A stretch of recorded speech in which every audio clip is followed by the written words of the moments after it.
What's behind the burlap? My name is Tom Hughes. Um, we're not here to dedicate the marble battle monument that was done in 1859. Elsa Gilbertson here somewhere is an expert on that. We're here to dedicate a sign which replaces one of dozens of signs that marked the route of a military road. Let's set the scene. There was a fort at Ticonderoga, and in 1776 there was built a fort on the opposite side of Lake Champlain, on the Vermont side, that was built to face an enemy that might come from the north, and of course it did, a little ways on the lake in 1776, and then a large army all the way down the lake in 1777. So, besides building the fort, there was also an escape route and a military supply road called the Mt Independence-Hubbarton Military Road that swung past here and actually continued past Hubbardton to the falls on Otter Creek at Center Rutland, where the Hubbardton Road would meet up with and continue on the Crown Point Road. That was built in 1759, previous war, under the orders of General Amherst. So, in anticipation of a British invasion in 1777, a fort was built on Lake Champlain, a land supply route was built so that besides going north and south on the lake, the Americans controlling that fort and Ticonderoga right across would have another means of getting things in and out, including troops. That came in handy when a chase became necessary. Americans decided to abandon Ticonderoga and Mount Independence, and did during the night. The British found out early the next day and chased the Americans, never catching up around here with the main body of American troops, but sleeping here at East Hubbardton at the intersection of the 1772 road that you came in on today, the paved one, and the 1776 road that came from over here and passed by just below us, goes south with the 1772 road for a while, and then heads over, as I say, sort of cross lots to come out at Center Rutland. So the road got used. It had been a supply road. It was a rough trail. No cannon were hauled over it because it was a rushed retreat out of Mount Independence, and they were trying to, with a rear guard here, protect the main body of troops under General St. Clair, Arthur St. Clair, just south of here in Hubbardton, Castleton, eventually heading toward Rutland that day.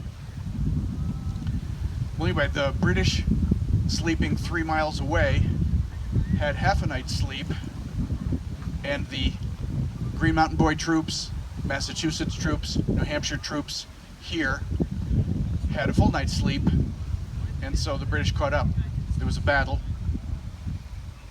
Happened on the easiest date in all of history to remember. It happened around 7 a.m.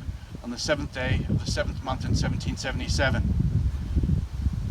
So the road has the date on it, 1776. It was existing, but it's really known almost only for its use in early July 1777. After the Germans fought here and went south to Castleton for a couple of weeks, fighting for the British, they rejoined Burgoyne's main army, which was trying to head south. But the British that were here at the end of the battle, here with the wounded and dead from both sides to to bury and care for. The British reused the road, retracing their steps after this chase. So, in the 20th century, a fellow named Joseph Wheeler and his wife from Benson decided to learn more about the road. Started with a simple question and ended up being a research project of a quarter century.